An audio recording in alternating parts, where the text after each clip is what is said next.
아들이 다른 어떤 은혜 구하지 않으리 오직 주님만이 내 삶의 도움이시니 주의 얼굴 보기 원합니다. 다시 한번 찬양합니다. 나 무엇과도 주님을 바꾸지 않으리 다른 어떤 은혜 구하지 않으리 오직 주님만이 내 삶의 도움이시니 주의 얼굴 보기 원합니다. 주님 사랑해요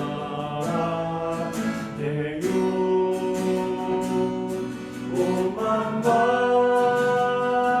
정성 다해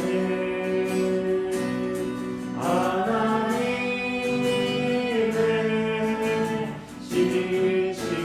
신실한 친구 되기 원합니다.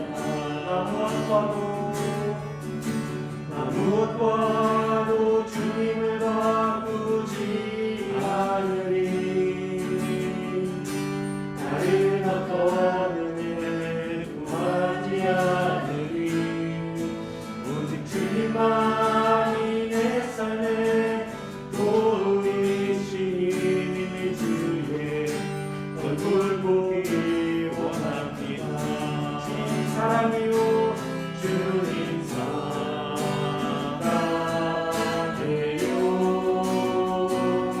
온 마음과 정성 다해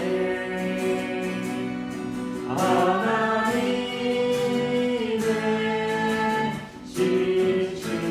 신실한 친구 되기 원합니다.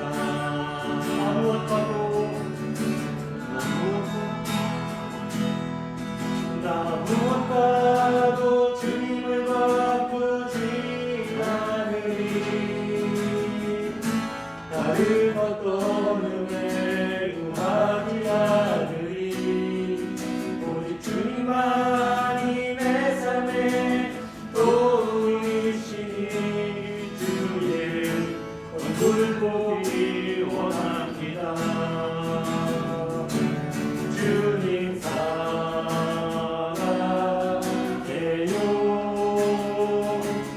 온 마음과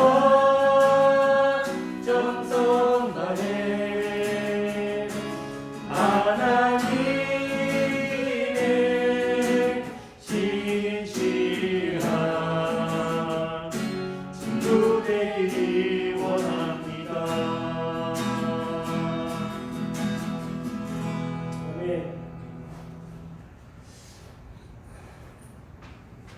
예수의 열방의 소망, 예수 영계의 소망, 우리 모두의 소망입니다. 함께 박수면서 찬양했으면 좋겠습니다.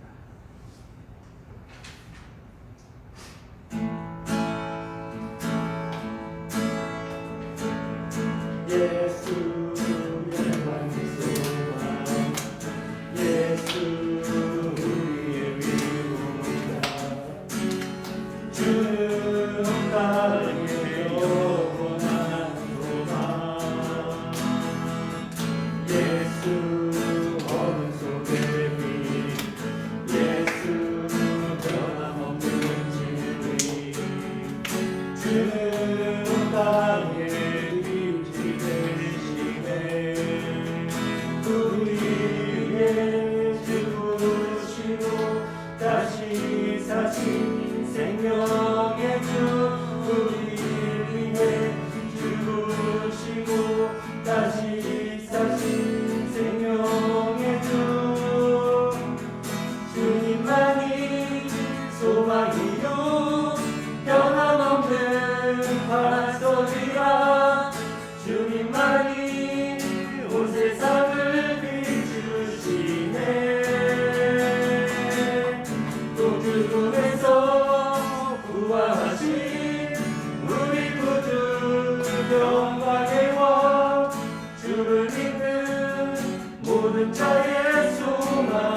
말씀입니다. 우리가 먼저 사랑하는 것이 아니라 그가 우리를 사랑하셨습니다. 당신은 평강이와 함께 찬양하셨습니다. 당신은 평화의 왕, 당신은 평강의 왕, 당신은 하늘과 땅의 주, 당신은 정의의 하늘. 천사가 무릎 꿇고 예배하고 찬송하네. 영원한 생명 말씀, 당신은 예수 그리스도 주. 호산나 다윗의 자손께, 호산나 불러 왕 중의 왕. 높은 하늘에 영광을 예수 주 내시냐네. 당신은 영광의 왕, 당신은 영광의 왕, 당신은 평강의 왕, 당신은 하늘과 땅의 주, 당신은 하늘과 땅의 주, 당신은 정의의 하늘. 천사가 무릎 꿇고 예배하고 찬송하네. 영원한 생명 말씀, 당신은 예수 그리스도 주. 호산나 호산나 다윗의 자손께, 호산나 불러 왕 중의 왕. 높은 하늘에 영광을 예수 주 메시아네. 호산나 다윗의, 호산나 다윗의 자손께, 호산나 불러 왕 중의 왕. 높은 하늘에 영광을 예수 주 메시아네. 이 시간 함께 기도하는 시간을 갖겠습니다. 하나님, 오늘 이 시간을 통해서 우리에게 종직의 영을 주시고 성경의 영을 주시옵소서. 주님 말씀을 통해서 주님께 더 깊이 나아갈 수 있는 그런 뜨거운 마음과 그런 누리신 영을 주님께서 허락하여 주시옵소서라고 함께 기도하겠습니다. 기도합니다. 주님, 이 자리에 나왔습니다. 주의 말씀을 들어 나왔고 주님 기도하러 나왔습니다. 하나님의 말씀을 다시 한번 생각하고 주님께서 우리를 부르신 이유와 목적을 다시 한번 생각하고 나왔습니다. 당신의 온 만물과 하늘의 땅을 주님을 고백합니다. 주님을 바라보게 하시고 주의 말씀대로 살 수 있는 주님께서 인도하여 주시옵소서. 하나님, 너무나 부족하고 연약한 저희 주님을 고백합니다. 그렇게 주님께 나왔으니 주의 말씀 안에서 살 수 있는 힘을 더하여 주시옵소서. 주님 무릎 꿇게 하시고 주님께 예배하게 하시고 주님께 찬송하는 주님께서 인도하여 주시옵소서. 우리 영원한 생명의 신을 고백합니다. 주의 말씀의 힘을 고백합니다. 하나님은 당신의 모든 모습을 고백합니다. 주님은 그리스도심을 고백합니다.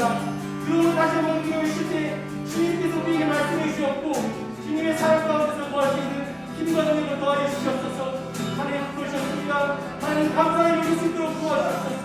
주님의 말씀을 기억하고 주님의 인도하심을 기억할 수 있는 힘을 더하여 주시옵소서. 우리가 가진 것은 아무것도 없으나 오직 주님을 바라보며 주님의 이름을 높이며 주님께 나갈 수 있는 힘을 도와주시옵소서. 하나님 찬양합니다. 호산나 다윗의 호산나 다윗의 자손께 호산나 불러 왕 중에 왕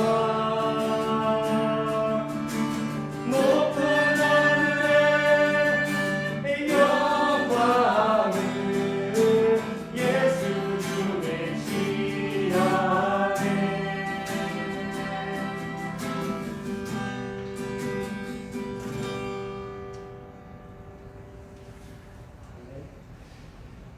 사도신경하심으로써 수요일을 시작하도록 하겠습니다. 하사 천지를 시 인간과 죄를 싸우며 분별하는 주의 예수를 싸우니 이는 성령이 인하사 명령하게 하시고 은비를 은하게 은하를 나사 십자가에 못 박혀 죽으시고 장사한 지 사흘 만에 죽은 자 가운데서 다시 살아나시며 하늘에 불사 전능하신 하나님 항상 계시다가 저희로서 산자와 죽은 자를 심판하시리라. 성령을 믿사오며 거룩한 공예와 성도가 성격하는 것과 죄를 사하여 주신 것과 의가 있는 것과 영원히 사는 것을 믿사옵나이다. 네, 찬송가 292장 주없이 찬송인데 이렇게 찬송하셨습니다.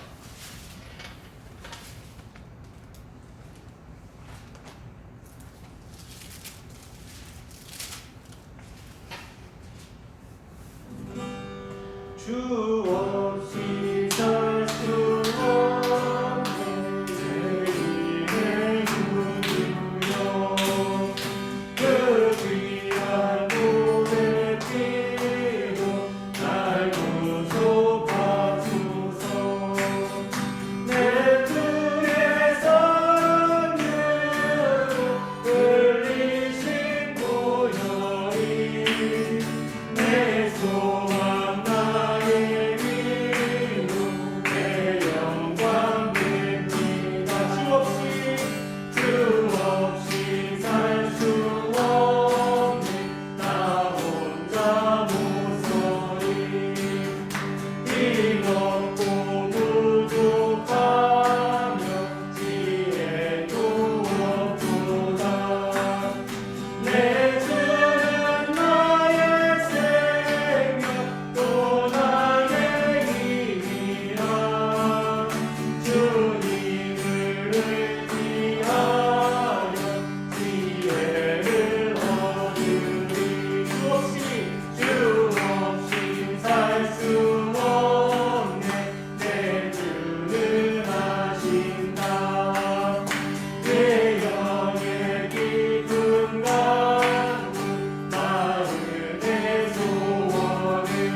교동문 33번 다 찾겠습니다.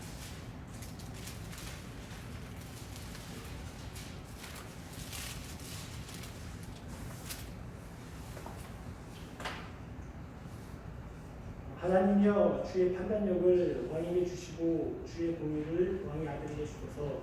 그가 주의 백성을 공의로 재판하며 주의 가난한 자를 정의로 재판하리니 이로 말미암아 신들이 백성에게 평안을 주며 작은 산들도 그리하리로다.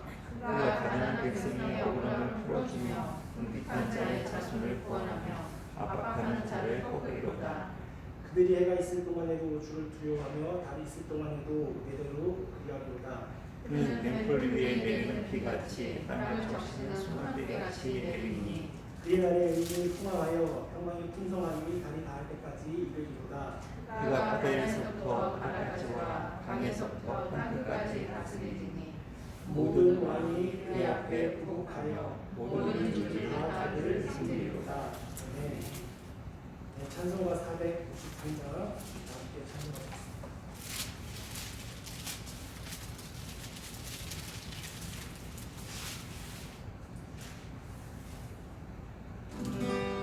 예수도 알기 원하네.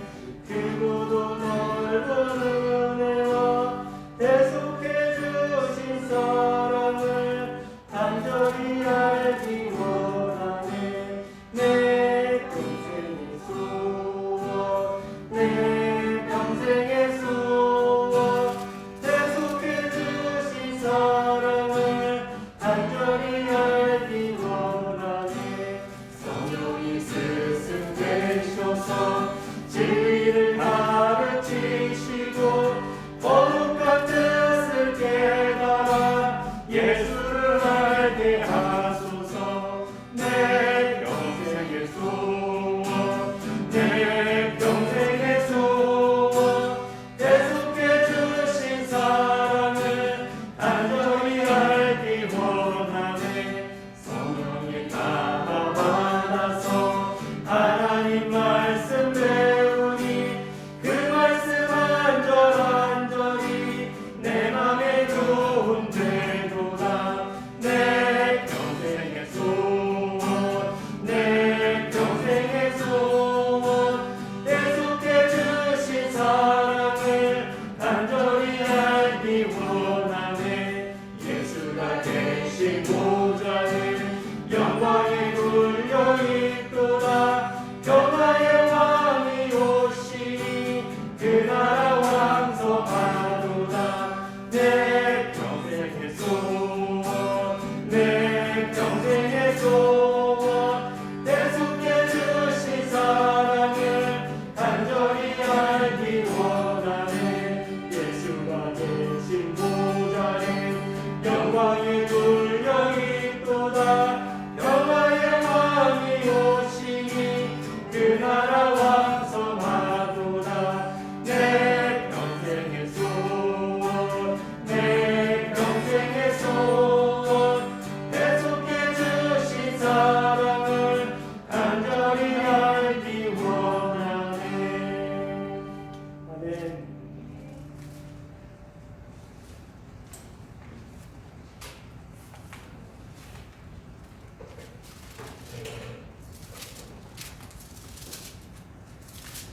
네, 오늘 함께 보신 말씀은 누가복음 8장 26절에서 30절 말씀입니다.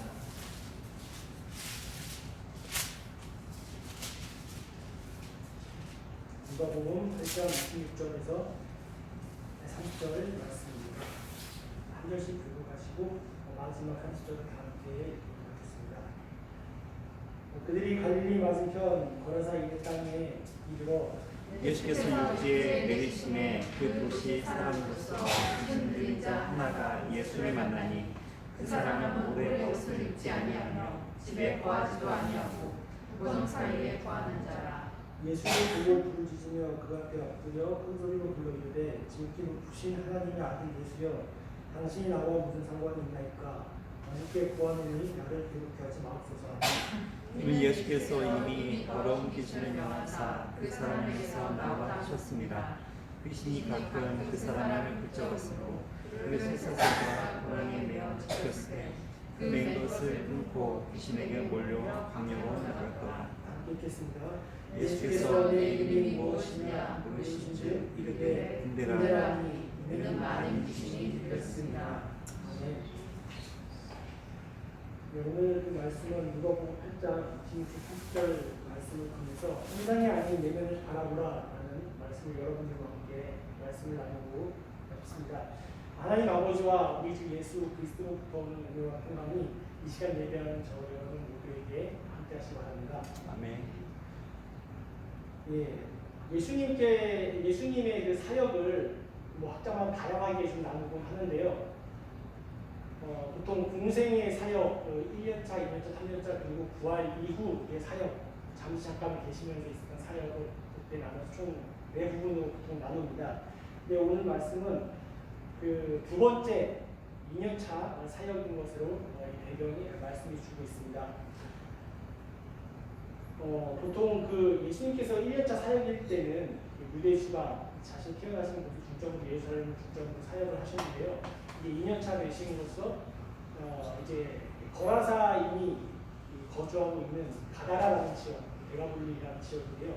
그 이방인의 땅에 가셔서 이제 사역을 이제 시작하시는 모습을 보게 됩니다. 마태복음 8장에 그 병행 구절이 나옵니다. 그 본문을 살펴보게 되면은 예수님께서 갈릴리 바다 반대편에 있는 데가볼리 지역인 거라사인 산으로 가시는데 우연찮게 입주에 내리시는 곳이 무덤에서 가까운 데였던 것 같아요. 그래서 오늘 누가복음 말씀 나오지 않지만 지금 병행 구절 살펴보게 되면은 그 무덤 근처에서 예수님이 이제 발을 입주의 땅에 계신 것이죠. 근데 이 본문의 말씀을 읽으면서 눈치를 채셨겠지만 이 귀신 들린 사람하고 대화를 하고 있는 모습 예수님을 살펴볼 수 있습니다. 근데 중요한 것은 사실 사람하고 대화를 하는 것이 아니라 귀신하고 대화를 하고 있는 그 장면을 우리가 볼 수 있다는 것입니다. 사람이 입을 비워서 귀신과 대화하고 있는 것이죠. 그래서 이 귀신은 예수님을 알아보고 예수님은 이 귀신을 이제 쫓고 이 사람은 다시 새롭게 거듭나는 그러한 전체적인 이야기를 우리가 볼 수 있고 그 마음이 들었을 것입니다. 이 말씀 중에서 알 수 있는 것이 있습니다. 그것은 바로 영이 실제로 존재한다는 것입니다. 이 말은 우리 안에 영이 존재한다는 것이죠. 사람 안에 악령이 있다면은 사람 안에 성령이 있다는 것도 반증하고 이야기할 수 있습니다. 우리는 보통 영의 영향을 받고 말을 한다고 생각을 하진 않습니다. 근데 사실은 영의 영향을 받고 우리의 혼, 다시 말하면 우리의 생각, 우리의 입술을 통해서 고백하게 되는 것이죠.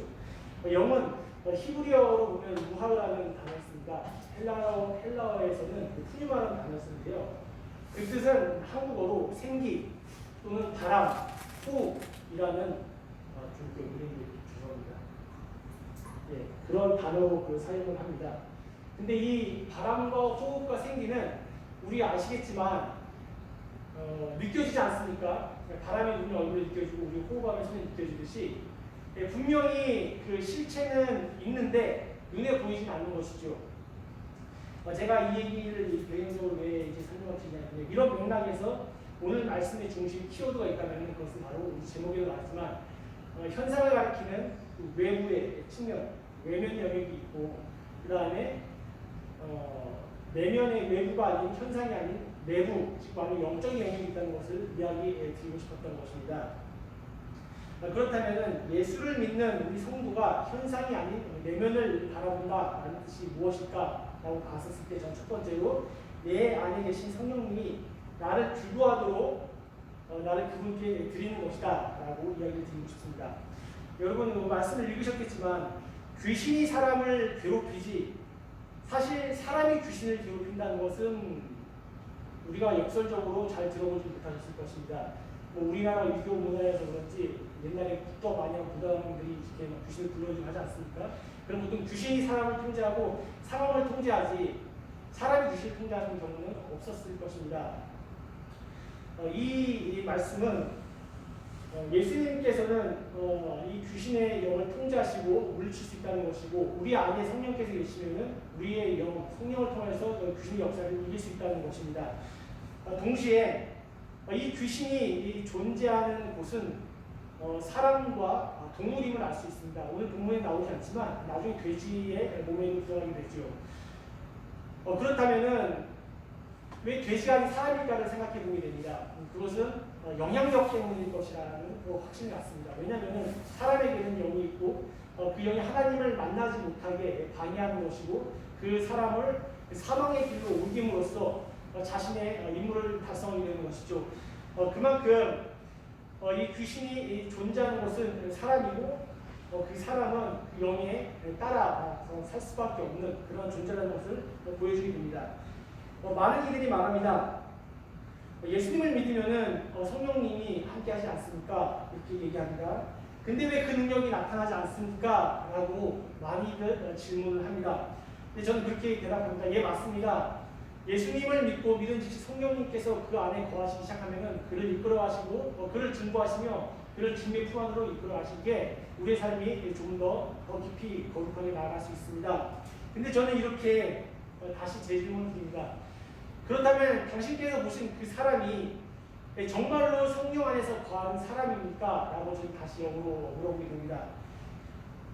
성령님께서 우리 안에 계시지만 실제로 우리는 우리의 삶의 가치와 생각과 그리고 사고하는 모든 삶의 행위들이 성령님께 정말로 온전하게 되어지고 맡기는지를 봐야 한다는 것입니다. 대부분 우리는 습관이라는 것을 가지고 있습니다. 그리고 그 죄악된 습관들도 있겠고요. 그리고 이전부터 사용해왔던 많은 패턴의 그런 삶의 모습들이 있습니다. 근데 그런 죄악된 습관들과 상황들을 이겨내기 위해서 정말 우리 일상의 삶에서 이 죄를 짓지 않고 주님께 나아가기 위한 실제적인 삶의 분투를 하고 있는지 우리 스스로가 살펴봐야 될 것 같습니다. 사실 성령님은 동행하시지만 우리와 함께 계시지만 우리는 무통입니다. 성령님 그냥 계십시오. 내 옆에 계십시오. 내가 주도하고 내가 나아가겠습니다. 라고 사는 건 아닌지 모르겠습니다. 여전히 삶의 스타일과 삶의 방법은 우리 주관대로 우리 중심대로 살아간다는 것이죠. 이러한 시각에서 외적으로 귀신 들린 모습의 이 사람을 보게 됩니다. 동시에 다시 한번 우리를 바라보게 됩니다.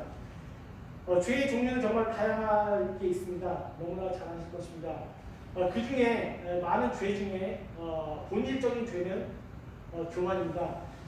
다른 모든 죄는 파생되고 열매를 맺힌 죄라면은 이 교만이라는 죄는 하나님을 대적하는 본질적인 죄입니다. 사탄이 우리가 아시겠지만 루시퍼가 처음에 천사로 만들어졌지만 그가 이제 사단이 되지 않습니까? 그 본질적인 많은 여러 가지 이유가 있겠지만 많은 신학자들이 공통적으로 얘기하는 것은 교만이다라고 이야기합니다. 그 교만의 실체는 내가 하나님과 같이 될 수 있다는 것, 그 정도쯤은 나도 할 수 있다는 우쭐함인 것이죠. 사실 그렇다면 교만함이라는 것은 다른 것이 아닙니다. 그것은 내가 좀 더 봉사하고 내가 좀 더 적극적으로 무엇을 잘하고 있다. 내가 남들보다 조금 더 낫고 있다라는 그 생각 자체가 이미 교만하고 있다는 것이죠. 그렇다면 교만하지 않다는 것은 무엇입니까? 내가 정말로 쓰잘데기 없고 그런 미련한 존재고 죄 가운데 죽을 수밖에 없는 그러한 연약한 죄인이구나라고 고백하는 것, 그것이 어느 순간의 칭의에 의해서만 예수님 믿었을 때만 이루어지는 것이 아니라 일상에서 매일매일마다 말씀으로 깨끗게 되는 그 과정을 통해서 내가 죄인이다라고 고백하는 것, 그것이 교만한 모습이 아닐 것입니다. 우리는 본능적으로 어떤 주제와 말을 할 때 그 말을 하면서 내가 유리한 쪽으로 이끌어갑니다. 내가 유리한 쪽으로 상황을 해석해 가려고 그런 단어를 던지고 사용하는 것이죠. 약간을 속에서 살짝 첨가해서 살짝 나에게 유리한 쪽으로 바꿔나갑니다.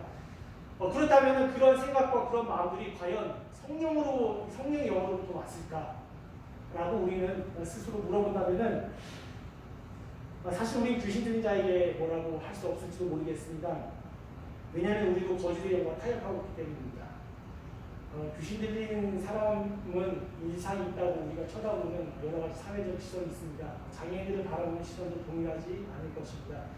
사실 근데 그러한 모습들은 우리에게 여전히 있다는 것, 그래서 우리는 여전히 교만한 존재이기에 하나님을 본능적으로 찾지 않으면 죄된 인간이라는 사실을 고백하지 않을 수 없다는 것입니다. 두 번째, 현상이 아닌 내면을 바라본다는 것은 온전한 그 가치의 변화를 추구하는 것입니다. 29절과 30절에 공통된 단어가 하나 있습니다. 29절에 이 사람은 이 귀신이 들렸기 때문에 워낙 힘이 셌습니다. 그래서 쇠사슬을 자신의 그 손에 묶여있는 쇠사슬을 풀어버리죠.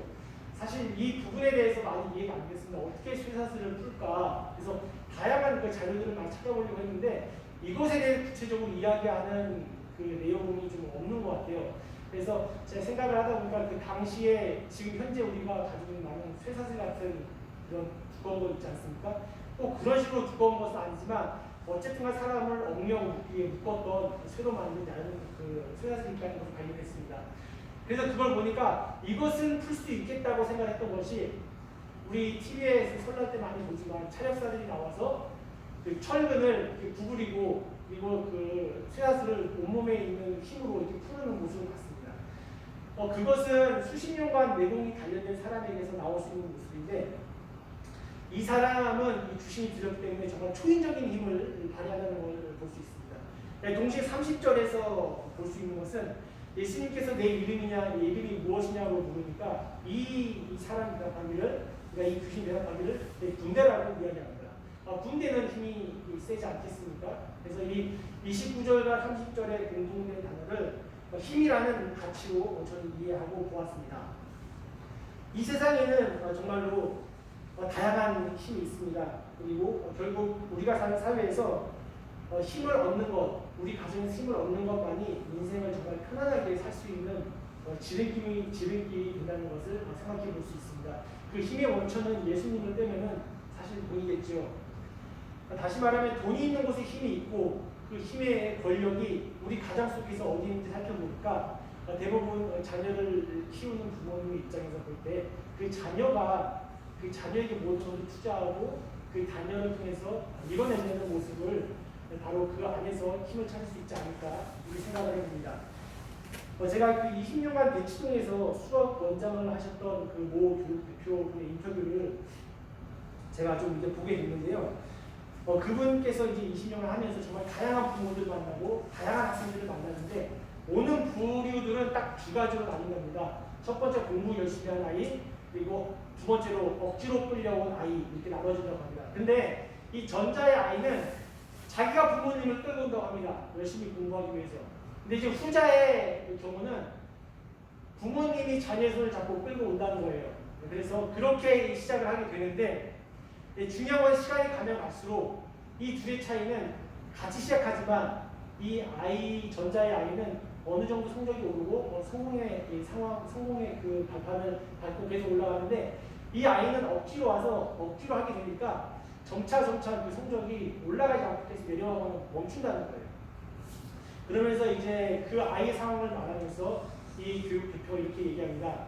저는 여기서 가장 중요한 한 가지를 보았습니다. 그것이 무엇이냐면요, 하면서 설명하는 것이 바로 부모님의 허황된 생각과 부모님이 이 현상에서 따라가지 않으면 안 될 것 같은 촉박한 마음과 그리고 남들보다 뭔가 더 해야겠다는 그런 시급한 마음이 궁극적으로 아이의 상황을 망가뜨리고 어렵게 하는 것을 제가 20년간 보아왔습니다라고 이야기를 하는 거예요.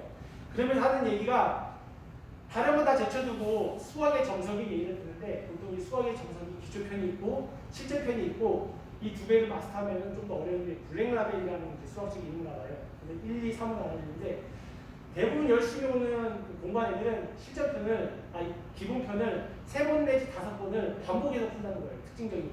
자기가 또 열심히 하고. 근데 여기 후자에 온 아이들은 자기가 더 풀고 싶어도 특히 엄마가 우리 아이가 왜 계속 기본편만 풀고 있습니까? 한 번 다 풀었으면 실전편은 넘어가고 그 다음으로 넘어가야 되는데 왜 계속 기본만 풀게 하죠 하고 계속 기본편을 풀게 하는 그 선생님한테 이야기를 해서 한 단계 업그레이드 안 시켜주면 다른 원으로 보내거나 아니면 계속 선생님한테 계속 그 딴지 쉽게 말하면 계속 그 말을 한다는 거예요. 바꿔달라고. 그런데 결론은 이 원장님이 얘기하는 게 기본만 제대로 풀면은 나머지 차근차근 밟아나갈 수 있는데 그걸 계속 하지 않고 계속 엄마들의 허황된 생각과 허영심과 더 나의 자식을 깊게 더 잘 키우려는 그 마음이 아이를 오히려 망친다는 것을 너무나 많이 봤다는 겁니다. 근데 그걸 계속 얘기해 주는 거예요.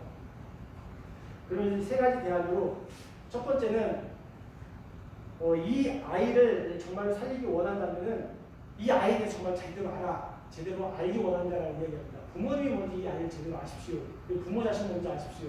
그다음에 두 번째는 정말로 좋은 선생님이 숨은 고수들이 있습니다. 그 숨은 고수를 찾기 위해서 부단히 노력을 많이 하셔야 됩니다. 세 번째로는 이 아이를 있는 그대로 사랑해 주세요. 어떠한 상황과 어떠한 모습이 있을지라도 그 기준을 계속 제어하지 말고 그냥 그 자체로만 사랑해 주세요라고 이야기를 하였습니다. 사실 이 세 번째는 성경적 관점이죠. 이분이 예수님을 믿든지 안 믿는지 모르겠지만 이 세 번째 관점은 하나님의 말씀에서 나온 가치일 것입니다. 제가 이렇게 왜 길게 얘기를 드렸냐면요. 우리가 환경과 상황을 해석을 안 할 수 없고 따라가지 않을 수 없는 영역은 분명히 존재합니다. 그러나 이것은 본질이 아닌 것이죠. 동시에 새로운 대안을 반드시 찾아내야 됩니다. 다시 말하면은 가만히 있는 것도 답이 아니고 그리고 따라가는 것도 답이 아닌 것이죠. 다시 말하면 예수가 답인 것인데 이 귀신 들린 이 사람은 쇠사슬을 풀어버리는 그 강력한 힘을 가지고 있지만 사실 이 힘은 계속 자기를 결박하는 힘밖에 될 수 없다는 것입니다. 예수님은 그 결박 자체에서 자유케 하는 그런 힘을 보여주신 것이죠. 사실 예수가 없는 힘은 악으로 흘러갑니다. 예수가 없는 교육은 반드시 탈인하게 되어 있죠.